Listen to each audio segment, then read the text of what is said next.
نہ رہے بانس نہ بجے بانسری. لوگ پکڑ کے لاتے ہیں مکھیا جی کو, سرپنچ صاحب کو, بیاہ کے دن سب منوانے کے لیے آتا ہے نا. اب میں بھاگا تو جاؤں کہاں. میں نے موٹر سائیکل میں بیٹھا, کدھر جانا ہے مجھے, فجر کی نماز کہاں پڑھنی ہے. اب میں نکلا, مفتی انعام الباری صاحب کے مدرسے میں پہنچ گیا. رجوکر میں مفتی انعام الباری صاحب مشہور عالم ہے, ضلع ارریہ کے معتبر عالم دین ہے. حضرت کے مدرسہ کے گیٹ پہ میرا من کیا کہ مفتی صاحب کو جاڑا بہت تھا, چائے پینی چاہیے, تو میں نے گاڑی مولانا کے مدرسے میں لگا دی. مفتی صاحب نہا رہے تھے, فجر سے پہلے کی بات ہے. نکلے باہر, بولے مفتی صاحب اس وقت میں اندھیری رات میں آپ یہاں کیسے. میں نے کہا کہ نہیں, میں بھاگ رہا تھا, گھر سے بھاگ رہا ہوں, من میں آیا کہ مفتی انعام الباری صاحب کے پاس ملنا چاہیے, چائے پینا چاہیے. بولے کیا مذاق کر رہے ہیں آپ بھاگ رہے تھے, بھاگنے کا لفظ کیوں بول رہے ہیں. ان کو یقین نہیں ہوا. ایسا تو آپ تو بلانے پہ نہیں آتے, آج ایسے ہی.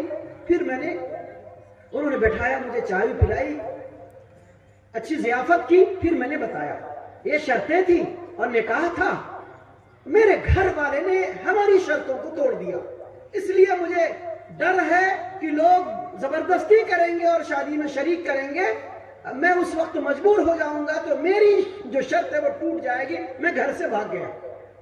مفتی صاحب نے مجھے کہا کہ مفتی صاحب آپ کا فیصلہ غلط ہے, آپ چائے پئیں, بدن گرم کریں, واپس لوٹ کے جائیں, دروازے پہ آپ اپنے اصول پہ قائم رہ کے بیٹھے رہیں اور لوگوں سے کہیں کہ میں اپنے اصول کو توڑے جانے کی وجہ سے گھر میں ہوں اور اس رشتے کا بائیکاٹ کرتا ہوں, میں نہیں جاؤں گا. یہ مزید آپ کی مضبوطی کے ساتھ تحریک اور آپ کا پیغام ہوگا.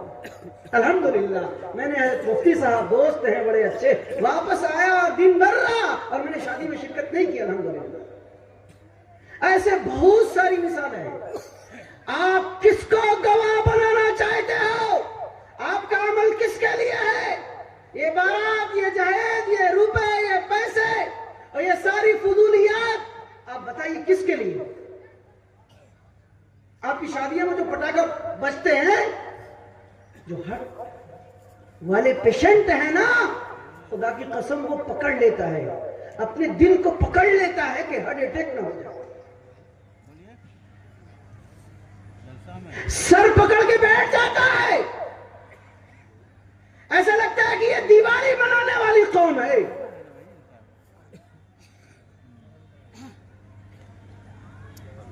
میرے دوستوں, میرے بھائیوں, آپ کا سماج اجڑ گیا ہے, کچھ باقی نہیں رہا.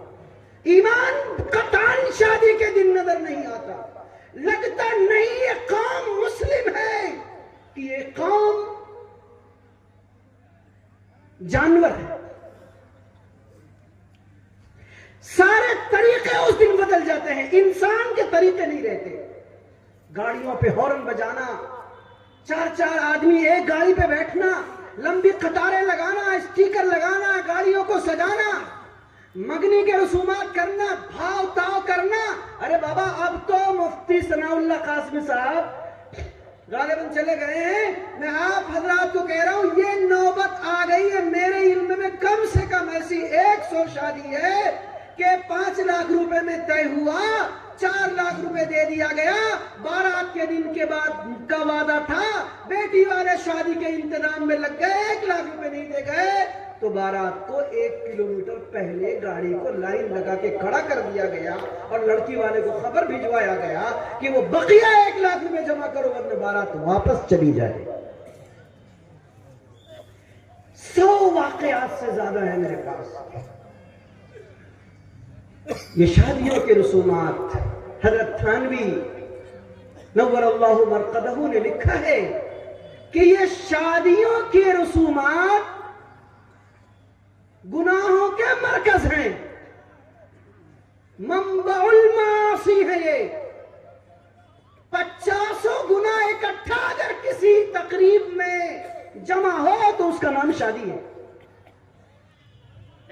یہ اسٹیج پہ بیٹھنے والے مولوی اور یہ مجلس اور تحریک چلانے والے کو کسی کیڑے نے ڈنک نہیں مارا ہے جو آپ کے خلاف اور آپ کے فضول خرچیوں کے خلاف یہ لڑنے اور بھڑنے پہ آمد ہے.